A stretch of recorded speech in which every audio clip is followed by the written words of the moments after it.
Welcome back to the Ripple Effect server. Woohoo! It's done. Behind me you see Carl's brewing setup. And let's check it out together. Fire resistance, swiftness. Ooh, speaking of the devil. Checking the masterpiece out right now. Okay, so let's have a look. What's in? Oh, bottles and blaze powders. There are potions ready. Hope you like it. I'll be over in a sec. I have more nether wart I can give you for it. That's awesome. But we should also start a small farm ourselves here. So my instructions for this brewing setup was rather vague, but I knew I just wanted a few potions. I knew I wanted fire resistance, and then I thought swiftness could be helpful too. Carl wrote to me on Discord that he's made kind of 3 stationary setups. So this is for only fire resistance, this is for only swiftness, and this one I can customize for my own taste. And I mean, he delivered exactly what I wanted. So let's see what happens if we press this button. There are no instructions, so I guess this is idiot proof. I mean DiiKoj proof. Ooh. Okay, it made awkward potion. And then it will make fire resistance potion. And now it will extend the time it works.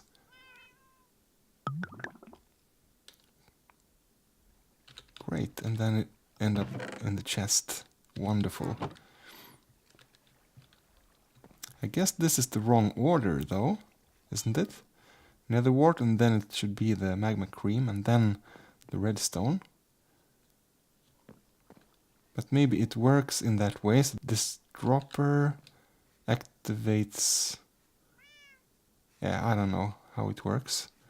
Can we go round to the other side? Let's see if we can see any of the mechanics. The button was on this dropper. Well, I don't think I will be able to figure out how this works. Or maybe I do, if I get a few hours. Awesome. So I'm very happy with this setup. It will be super useful. And yeah, we'll see what we will put, what kind of potion we will put in here. So, oh, the master at work. Love it. In caps. Yeah, we need to figure out how to kind of connect these parts. Now that this feels more like a wall, we don't have the same view anymore. Maybe we'll extend this upwards as well to, this is shaped like an S, but we could continue this upwards. It could bend one more time that way, so this section always will be the highest. That could be cool, have a little better view. But today we are going to start a new project. A minigame with 4 players, or up to 4 players, represented by 4 colors. I'm trying to decide here. Light blue or regular blue. Maybe these colors match a little better.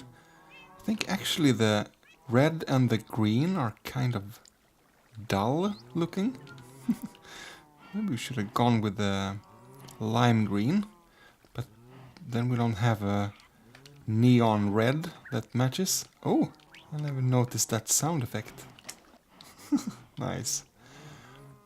Okay, so I think we'll go with these 4 colors.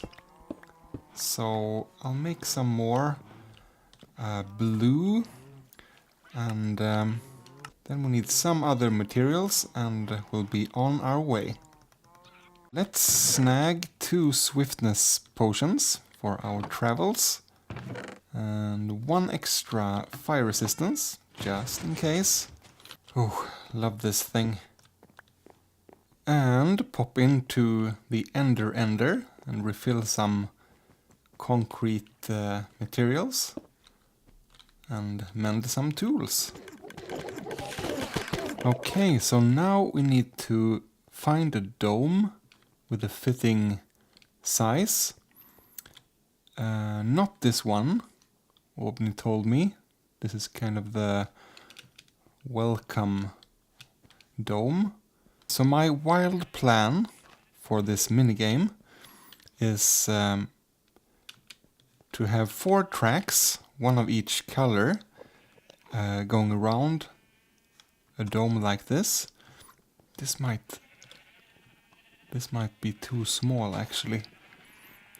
If we don't go crazy and have the rails going up a lot, up and down. When you go around the track, you collect maybe concrete blocks of your own color that you can throw into the middle, which will give you points. And you will also collect arrows along the way, because you are supposed to shoot each other's minecarts. So when your minecart is being shot, you have to go back to your starting place and start over and go again. So that will delay you. And this idea is nothing I've ever seen, so I don't have, I don't know if it will work. But in my head, this will be a fun game. And this is Obni's parkour maze. Ooh, yeah, this is the miniature town. Looks kind of cool.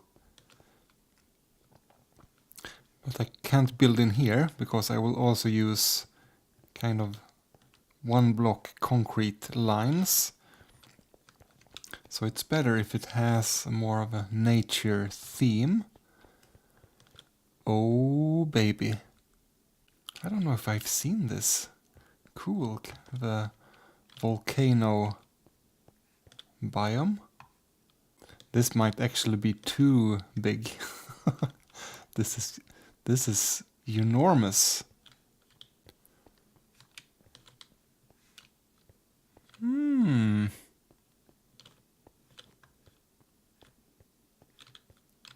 This might be it. Oh, I like the trees. Oh, I almost thought this was a Enderman statue. But it was a real Enderman. And an igloo. I wonder if Obni has built it so you can go down? No. Well, I think this is the right size. I will just double check, so there is no other project planned here. Yeah, so I checked with Obni, and this dome wasn't reserved for anything else. So I've started to kind of just lay things out, just to get an idea of how big it will be, where the center is, and I don't know, just to give me some more ideas. And Endermen are starting to spawn here like crazy, mostly on these pillars, I guess. These will all have rails later, so that won't be a problem when those are placed. I hope I will survive here.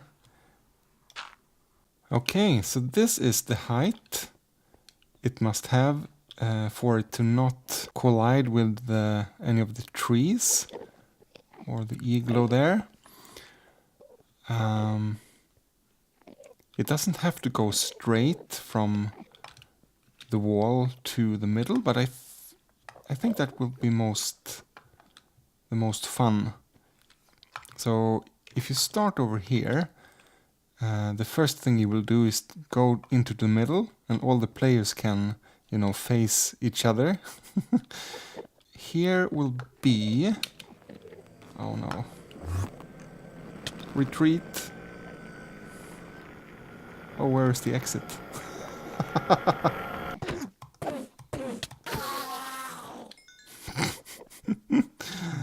I thought the ceiling was lower, so you could be safe here.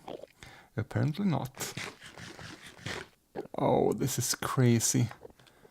Maybe I should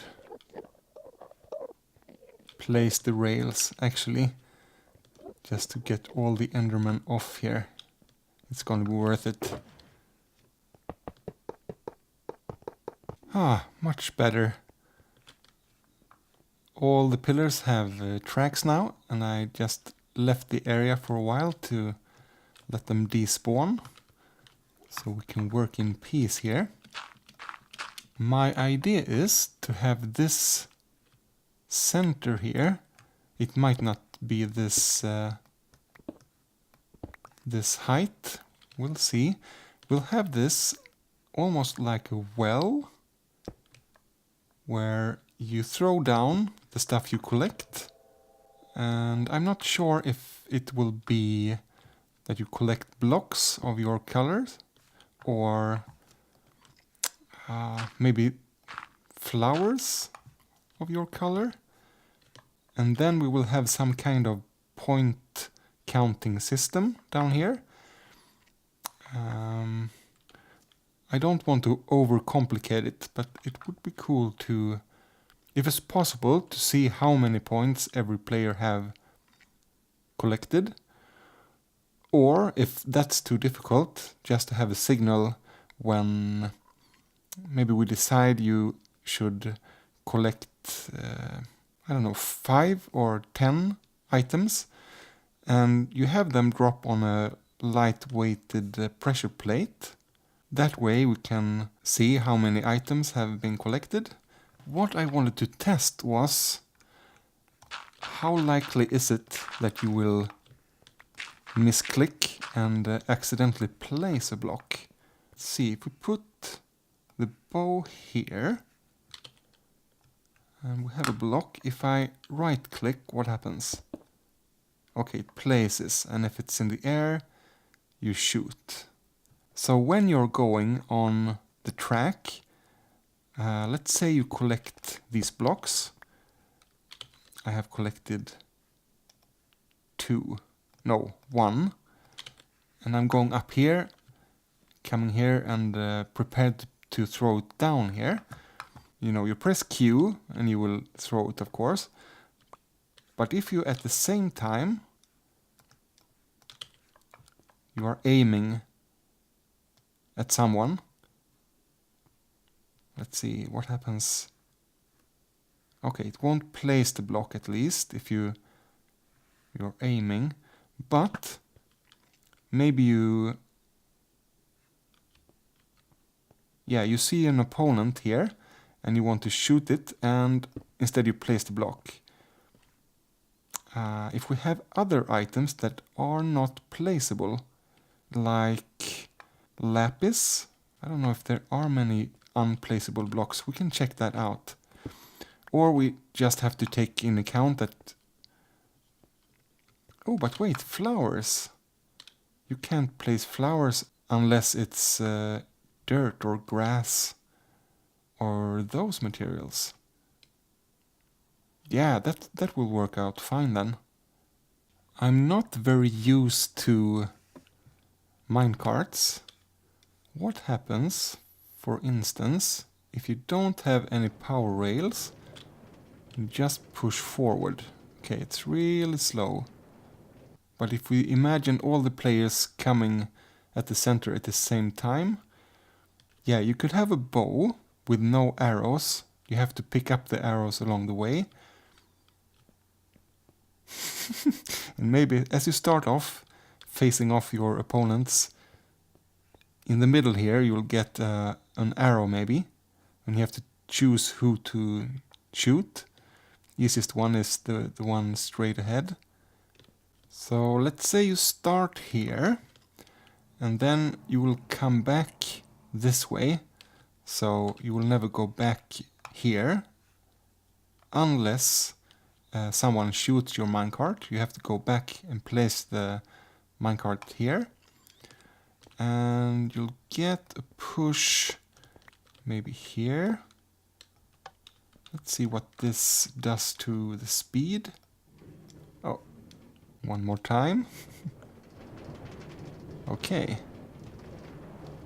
That's almost enough, I think.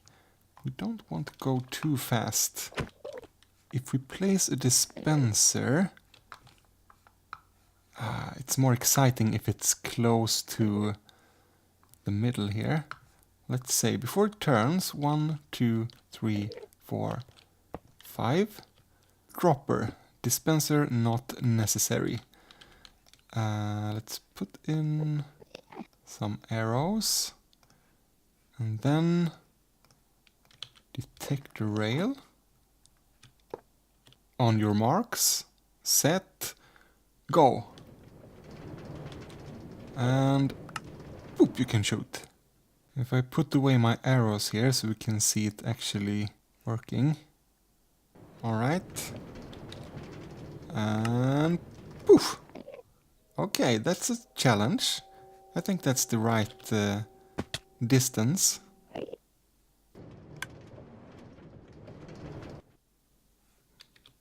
So I made the same start for everybody in the beginning. And then after the turn here, some will go down, some will go up. And these tracks will go all over the dome here. Albany's beautiful dome.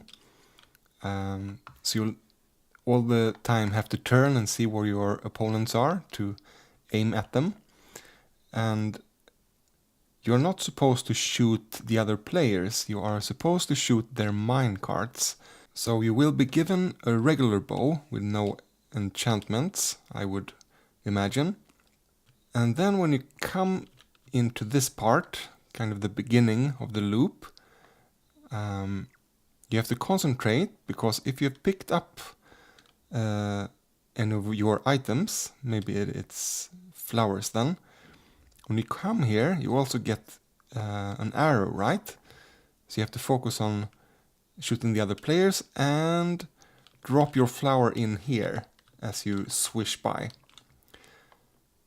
And down here will be an item sorter, and then some kind of counter for the items.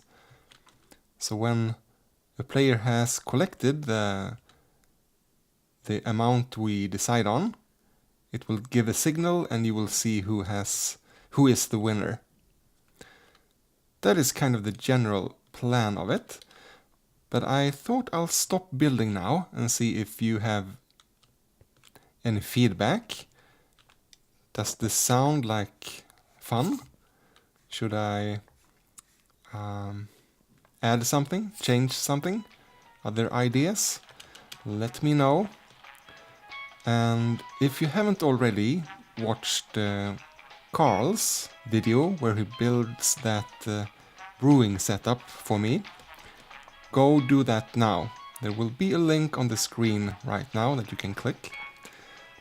And thank you for watching this episode from the Ripple Effect server, and I'll see you next time.